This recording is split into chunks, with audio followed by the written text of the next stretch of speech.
Okay, well, we're going to get started here. The first thing that you have to know about soloing on the piano is, at least in the kind of music that we're talking about, to do it well, you're going to want to know something called a blues scale. Now, why on earth do you have to learn a scale to do this? Well, I'll tell you why. The scale tells you all the notes that you need to know that you can play for your solos. Because believe it or not, it cooperates in such a way so that you can pretty much use any of those notes anytime that you want and they'll work. That's what's great about them. Now, again, I am not a particularly big supporter of scales. I think that a lot of people burn out on the piano because they spend too much time doing this.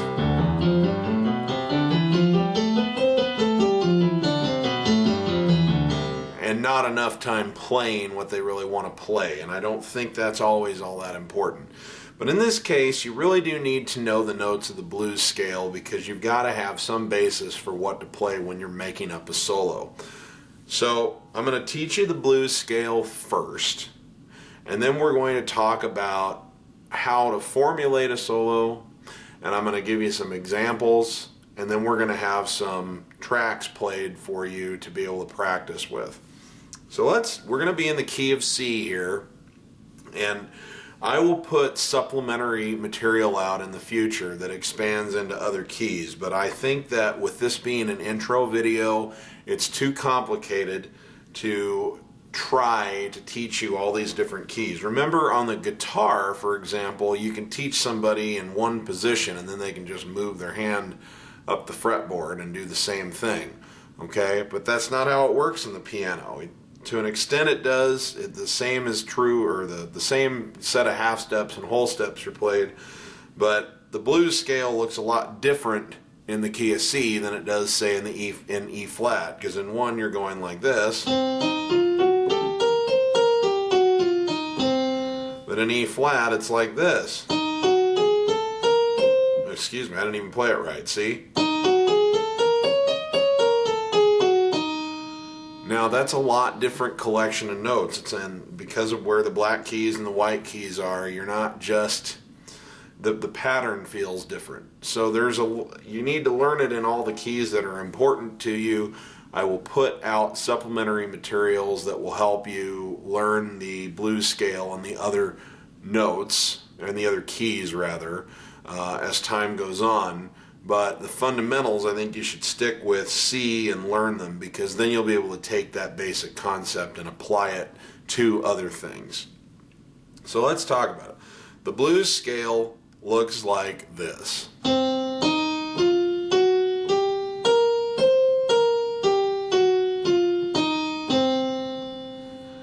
So, it's not exactly the same number of notes in a typical pentatonic scale, which has 1, 2, 3, 4, 5, 6, 7, 1, 2, 3, 4, 5, 6, 7, 1.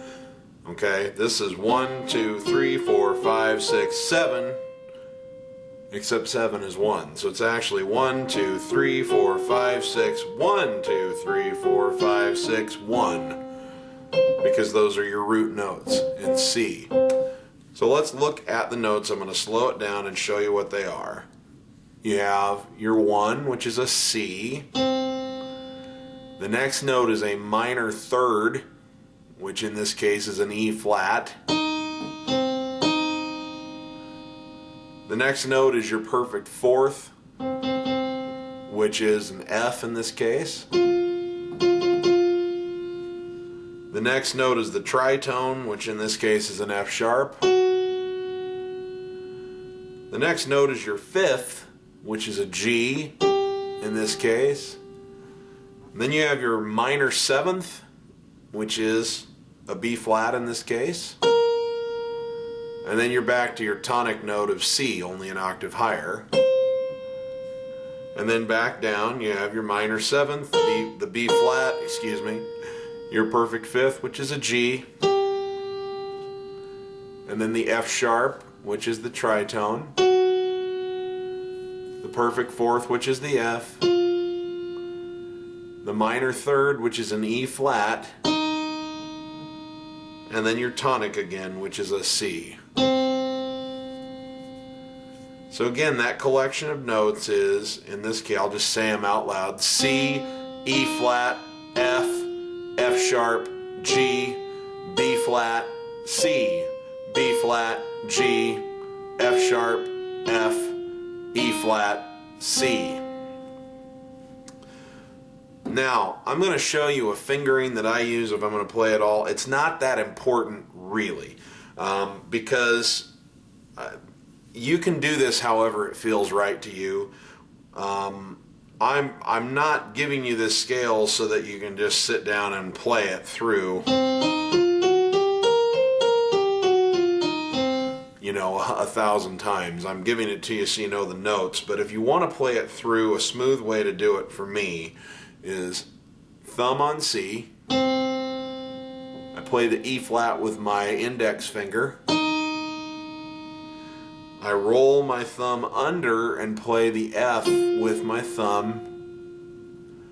And then I play the F sharp with my index finger. And I roll my thumb back under again and play the G with my thumb.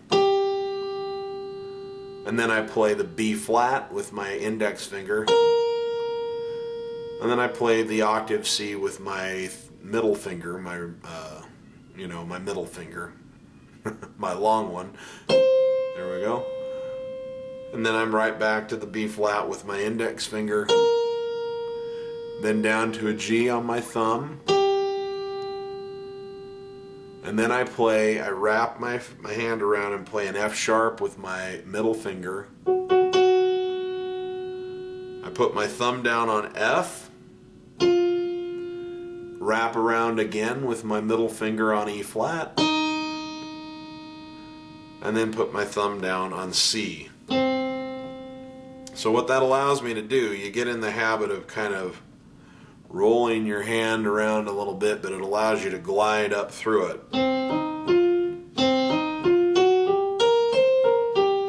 See, and I didn't even play it the same way, but the concept is there. See?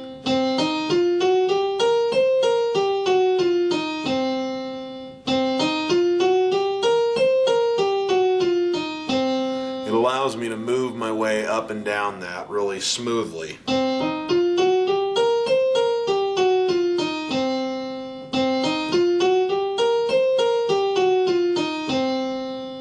And you can play around with it. The fingering is not important, but what's important is that you find one that works for you, that is smooth, so that you can go from C to E flat to F sharp to G to B flat to C. Then down to B flat to G, back to F sharp to F to E flat and to C again, without, that you can work on it so that it's not choppy, so that you can be smooth with it.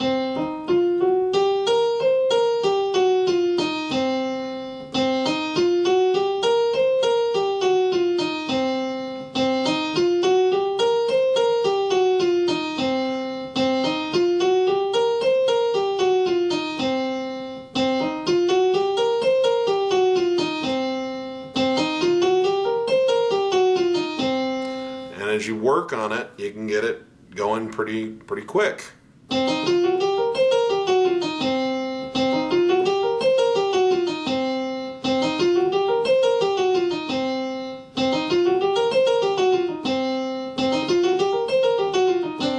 Okay. Now, why learn the scale? Well, the scale can be a good place to start as a solo, which I'll show you in a little bit. But that is your basis to get started. Those notes are what are going to be played in your solos. Now, if I didn't want to give you any other tips, I would just say there's only one rule, and that is that there are no rules. Anything goes with those notes.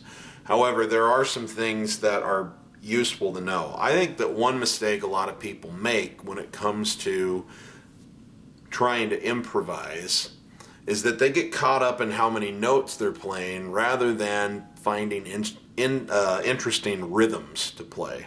Okay? I'll give you an example. I'm going to start a track here. So don't really try to follow what I'm doing to copy it right now so much as just listen to what I'm saying and understand what I'm getting at here. I'm going to play this track and I'm going to solo with it, and I'm going to show you what I think some mistakes that get made and what might be a more effective way to do it. So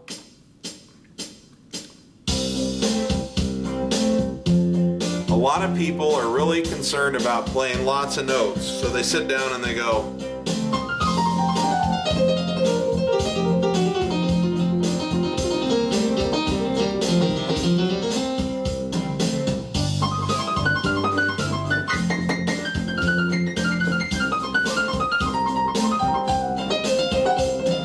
now, honestly, for most audiences, that gets really cumbersome. Good guitar players don't do a lot of that, okay? And guitars are sort of like the ultimate soloing instrument. They're very sparse.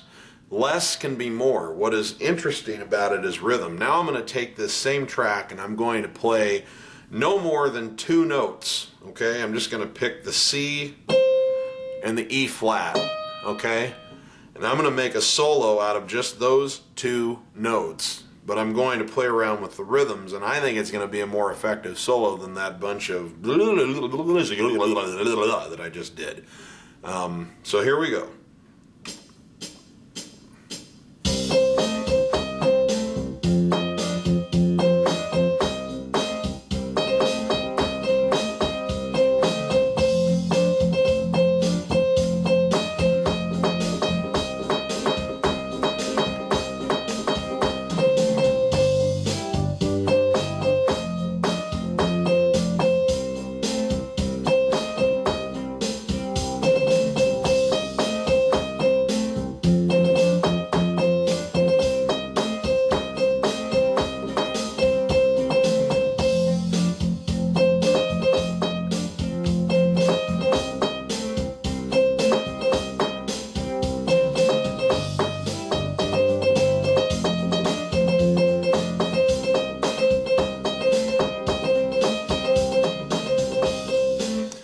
So now, is that the world's most interesting solo? No, but I think it's a lot easier to relate to than... A little bit of that can be fun if you work your way to it, but you don't want to base a whole solo around all of this. It's too much. It really is too much. You're trying to create a little melody here. So it's not so much how many notes you play or how fast you play them. It really is how interesting how interesting of a way do you put them together in. So I would encourage you to think of rhythm first and melody second. Because an interesting rhythm on just about any note in the blues scale will work. I'm going to do something really, something similar to what I just did, just to give you an example. Now, instead of limiting myself to just 2 notes like that, I'm going to give myself the whole scale, anything goes. But instead of going all of that stuff, I'm just going to play 1 note at a time, no chords, and I'm just going to try and play some interesting rhythms. And sometimes it'll be, kind of a slow rhythm. I'm not going to try and cram a gazillion notes. I'm just going to try and play an interesting rhythm, and I'm just going to sort of pick notes out of the blue to play, and they'll all work just fine because rhythm is more important than melody. So here's an example of what I'm talking about.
Now, sorry for droning on so long, but I hope that made the point. I didn't play anything that was that complicated. It was all single notes, and it never ever deviated from that scale. It was always either a C, E flat, F, F sharp, G, or B flat. I didn't limit myself to one octave or anything, but I just played single notes, and what I looked for was I tried to make interesting rhythmic changes. In other words,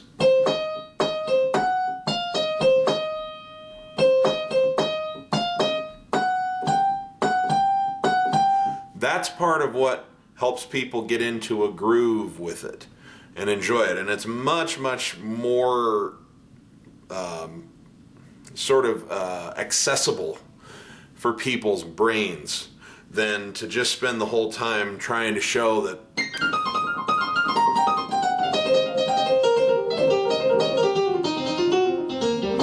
alright. Now, like I say, it's cool sometimes to throw a little bit of that kind of stuff in, but if you do it all the time, it ceases to be special.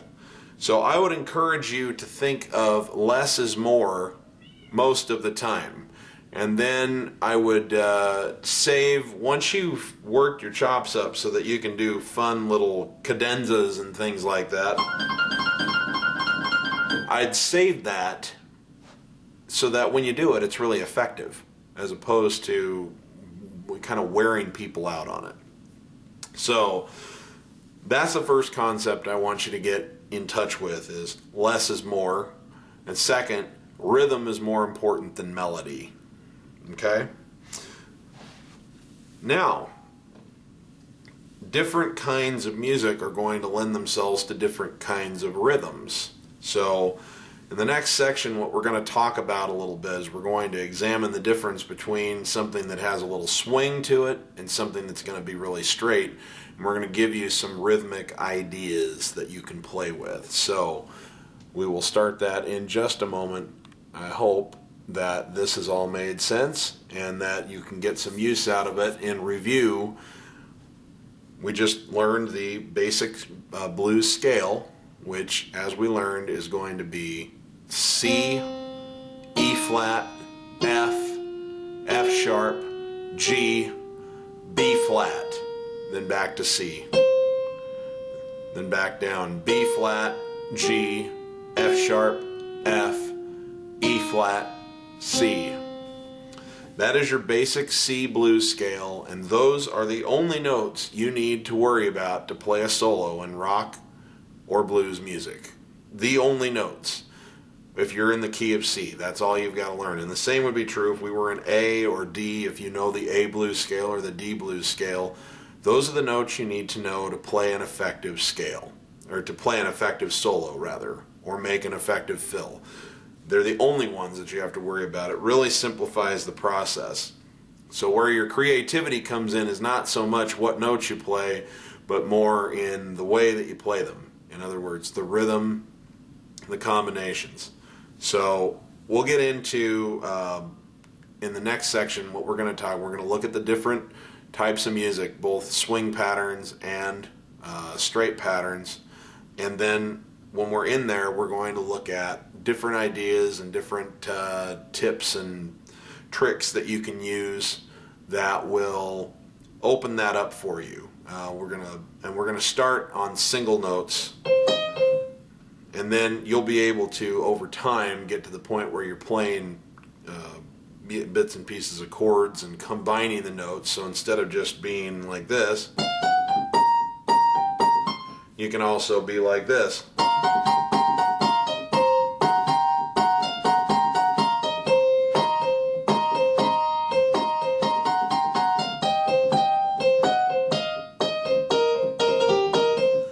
But you don't have to worry about that at first. And quite frankly, even if you never got there, that's not that important. An effective solo is not about how many notes are being played. So the next section, we're going to address the practice of using that blues scale in different settings, and it's going to be a lot of fun. So we will start that in just a moment.